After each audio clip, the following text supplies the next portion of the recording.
আমরা দুদিনের ব্যবধানে আমরা দুজন গুণী শিল্পীকে আমরা হারালাম, অঞ্জনা এবং কবির মিত্র। বাংলা চলচ্চিত্রকে সমৃদ্ধ করার পিছনে ওনাদের দুজনেরই বিশেষ অবদান ছিল এবং দুজনেই বাংলা চলচ্চিত্রের ধ্রুবতারা।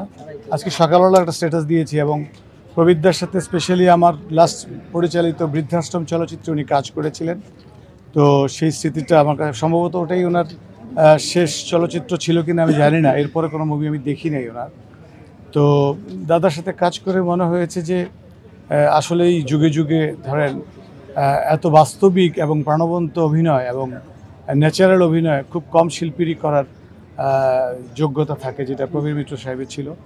তো আমি ওনার সম্পর্কে নতুন করে কিছু বলার নাই। উনি জানেন যে বড় ভালো মানুষ ছিলেন, উনি জাতীয় পুরস্কার পেয়েছে এবং তিতাস একটি নদীর নাম, শঙ্খচিল, তারপরে সর্বশেষ বৃদ্ধাশ্রমে করলো। তো ওনার তো আসলে ওনাকে আমি আর পরিচয় করে দেওয়ার কিছু নাই। বাংলা সংস্কৃতির সাথে প্রবীর মিত্র সাহেবের নাম বাংলা চলচ্চিত্রের সাথে ওতপ্রোতভাবে জড়িয়ে আছে।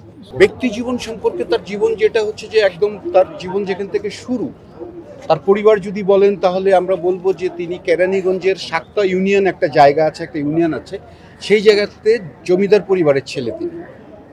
তার পূর্বপুরুষরা জমিদার ছিলেন, সেই জমিদার পরিবার থেকে তার আগমন এবং তিনি পরবর্তীতে তাঁতিবাজারে তিনি স্থায়ী হয়েছিলেন। তারপরে হচ্ছে যে আবার অন্যান্য জায়গায় তিনি তার আবাস করেছেন।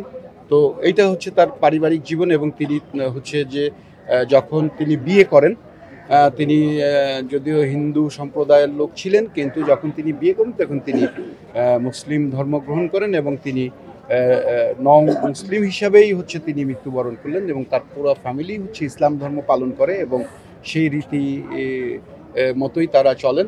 এবং হচ্ছে যে তার নাম ছিলেন হচ্ছে মুসলমান ধর্ম গ্রহণ করার পর তার নাম হয়েছিল মোহাম্মদ হাসান ইমাম। হাসান ইমাম হিসাবেই হচ্ছে যে তার ইসলাম ধর্ম গ্রহণ করার পর তার নাম হয়েছিল। তো তিনি হাসান ইমাম হিসাবেই তিনি হচ্ছে যে আমাদের এই মুসলিম নিয়ম অনুযায়ী তাকে হচ্ছে যে জানাজা এবং দাফন করা হচ্ছে। শেষ একটা বিষয়, তার কি চলচ্চিত্র অঙ্গনে কোনো অপূর্ণতার বিষয়ে কখনো কি বলেছেন কিনা বা কখনো আক্ষেপ করছেন কিনা? প্রবীরদা এই বিষয়ে একটা মানে অমায়িক একটা লোক ছিলেন, তার ক্ষোভও আমরা কোনোদিন জানতে পারিনি। সন্তুষ্টিতা হয়তো আমরা জেনেছি যে তার হাসি মুখ দেখলেই, তার হচ্ছে যে ওয়েল বিহেভ দেখলেই আমরা বুঝতাম তার ব্যবহারে, কিন্তু কখনোই তাকে আমরা ক্ষোভ প্রকাশ করতে দেখিনি, কখনোই দেখিনি। এইটাই হচ্ছে তার একটা মানে চরিত্রের একটা বড় গুণ আমি মনে করি, যে সে কখনোই ইন্ডাস্ট্রির প্রতি তার ক্ষোভ ছিল না, প্রকাশ করেননি। থাকলেও হয়তো বা ভিতরে তিনি রেখেছেন, প্রকাশ করেননি।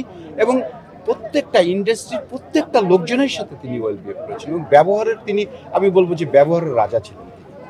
অভিনয় ছাড়া কি চলচ্চিত্র নিয়ে কোনো কার্যক্রম কি তিনি কখনো এই চলচ্চিত্রের সাথে জড়িত ব্যক্তিদের নিয়ে কোনো কার্যক্রম করেছেন? তিনি প্রথম দিকে এই যে শিল্পী সমিতির সংগঠনগুলো করতেন এবং তিনি কিন্তু সবসময় পাশে থেকে তিনি নিজে সরাসরি সংগঠন না করলেও সংগঠনগুলোকে তিনি খুবই উৎসাহী দিতেন এবং ভালো মানুষদের তিনি বলতেন নির্বাচিত করার জন্য, যে যারা ভালো নেতৃত্ব দিতে পারবে এবং ভালো মানুষ, যারা সৎ মানুষ, ভালো মানুষ, গুণী মানুষ, তাদেরকেই তিনি বলতেন যে তাদেরকেই ভোট দিয়ে নির্বাচিত করার জন্য।